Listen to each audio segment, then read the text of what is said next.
American Top 40. Well, it's time now on AT40 for an extra by the lady folk singer whose first chart single back in 1963 became the theme song of the most important social movement in the last 50 years.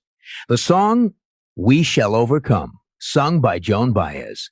During the turbulent 60s, it became the anthem of the civil rights movement, even though when it was first released, it showed no sign of becoming popular.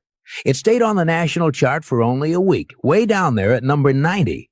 But 1963 was a traumatic year in the racial history of this country, and even though that song never made it on radio stations or the pop charts, you could hear it almost daily in churches, on college campuses, on street corners, and during protest marches held across the country. Like the historic march held in Selma, Alabama, when Joan Baez joined Dr. Martin Luther King and several hundred other people to sing that song as a nonviolent protest against racism. Well, that song was Joan's first chart single. American Top 40. We're coming to you from Hollywood.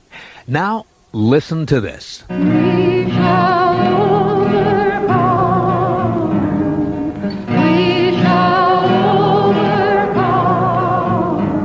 That's Joan Baez with the song that Martin Luther King said was the element that united the whole civil rights movement.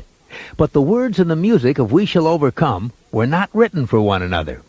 The melody of We Shall Overcome was written way back in 1794 as the music for a sailor's hymn called Prayer of the Sicilian Mariners. And the words to We Shall Overcome were composed by a writer of gospel songs named A.R. Shockley back around 1900. Then, 50 years later, following World War II, a Chicago gospel singer named Kenneth Morris put those words and that melody together. And We Shall Overcome became a popular song for people walking picket lines. It helped to bring up their spirits. The song was picked up by the first wave of folk singers in the 50s, and by the early 60s, it became the anthem of the civil rights movement led by Martin Luther King.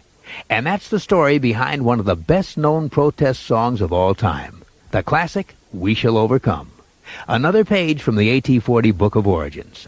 Count them down on CT40. We're getting closer and closer to number one as the countdown continues. This past week, all across America, people of all races and creeds paid homage to Dr. Martin Luther King on what would have been his 60th birthday. Dr. King's message lives on in his speeches and the movement he founded.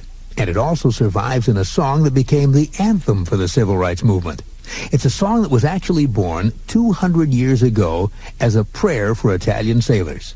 An inspirational hymn first sung in the year 1794 as the Prayer of the Sicilian Mariners.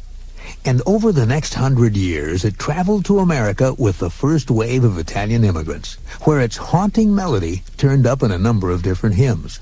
But it didn't become the moving song it is today until 1945, when it was sung by black tobacco workers on strike in South Carolina. The song was heard by folk singer Pete Seeger, who changed the words and improved the melody.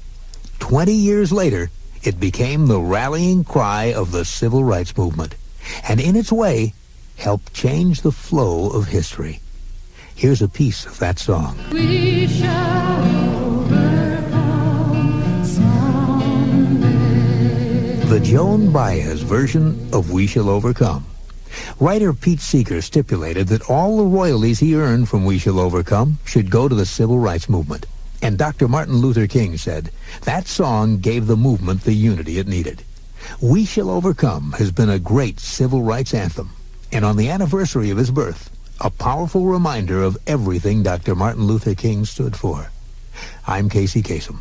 Now, on with the countdown. Casey's Coast to Coast.